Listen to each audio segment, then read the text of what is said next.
ராகுல் காந்தி இளைய தலைவர் ராகுல் காந்தி சந்திக்கிறதுக்கு ஏதாவது ஒரு அப்பாயின்மெண்ட் கேட்டிருக்காங்க. அது சம்பந்தமான தகவல்கள் வெளியே வைரல் ஆகிட்டு இருக்குது. அது உங்களுக்கு ஏதாவது தெரியுமா? சம்பந்தமா ஏதாவது தகவல் இருக்கா? அது விஷயமா தகவல் இல்லை.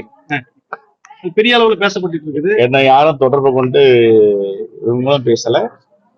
யார் அப்பாயின்மெண்ட் கேட்டாங்களோ எங்க புதுடெல்லியில இருந்து எந்த தலைவரும் இது வரைக்கும் இல்ல. அது எந்த அளவுக்கு உண்மைன்னு தெரியல. நீங்க சொல்லிதான் நான் கேள்விப்படுறேன். இன்னைக்கு காலையில அதான் தகவலாவே ரீச் ஆயிட்டு இருக்குது. அவரு தாவேகாவுடைய தலைவர் வந்து விஜய் வந்து டெல்லியில ராகுல் காந்தி கிட்ட அப்பாயின்மெண்ட் கேட்டிருக்காங்க. அதுக்கான தகவல் தெரியும். எனக்கு இது வரைக்கும் அந்த தகவலும் இல்ல. நீங்க தெரிஞ்சுக்கிட்டா அது சொல்லுங்க. இல்ல, இப்ப எடப்பாடி பழனிசாமி தொடர்ந்து அதிமுகவுடைய பொதுச் செயலாளர் எடப்பாடி பழனிசாமி தொடர்ந்து காங்கிரஸையும்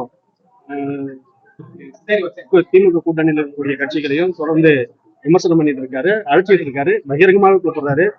அது சம்பந்தமா நீங்க என்ன உங்களுடைய கருத்து என்ன பாக்குறீங்க? அம்மையார் வந்து ஏற்கனவே மோடியா லேடியா பாத்துருவோம் அப்படின்னு சொன்னாங்க.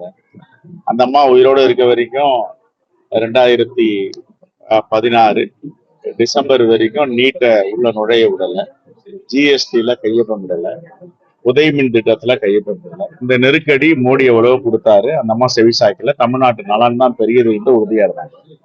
ஆனா யார் இப்ப போயிட்டு எல்லா தமிழ்நாட்டு உரிமையும் கொடுத்துட்டு அடிமை சாசனம் பாஜக எழுதி கொடுத்தது யாருன்னு தமிழ்நாட்டு மக்களுக்கு தெரியும். அதனால யார் ஒரு வார்த்தையை உச்சரிக்கிறாங்களோ அதற்கு அவர்கள் உட்பட்டவர்கள் என்றுதான் பொருள். அவரையே சொல்லிக்கிறார். தமிழ்நாட்டு உரிமையெல்லாம் விட்டு கொடுத்தது யாரு? தமிழ்நாட்டு மக்களுக்கு எல்லாம் தெரியும். இன்னைக்கு மின்சார வாரியத்துல வந்து எலக்ட்ரிசிட்டி பில் அதிகமா ஹைக் பண்ணிருக்கான காரணம் உதயமின் திட்டம். மின்சார வாரியம் தமிழ்நாட்டு கண்ட்ரோல்லயே கிடையாது. உதயமின் திட்டத்துல எடப்பாடி பழனிசாமியோட ஆட்சியில கையொப்பமிட்டதால் எல்லா உரிமையும் ஒன்றிய அரசு வந்துச்சு. இப்ப நீட்டு இவ்வளவு குழந்தைகள் இன்னைக்கு தற்கொலை பண்ணிக்கிறாங்க, மாணவ மாணவிகள்லாம். இதற்கு காரணம் யாரு? அம்மையார் ஜெயலலிதா இருந்த வரைக்கும் நீட்டை உள்ள கொண்டு வரலையே. இவர் தானே போய் கையொப்பமிட்டு நீட்டு நாங்க ஏற்றுக்கொள்ளுகிறோம்னு சொன்னாரு. அதுக்கப்புறம் ஜிஎஸ்டி, இன்னைக்கு ஜிஎஸ்டி தொகை வந்து இவ்வளவு நிலுவையில இருக்கு. நம்முடைய உரிமை பணம், நம்முடைய வரி பணம், வேர்வையும் ரத்தமும் சிந்தி கொடுக்கின்ற பணம், மக்களுடைய பணம், அதை கொடுக்க மறுக்கிறார்.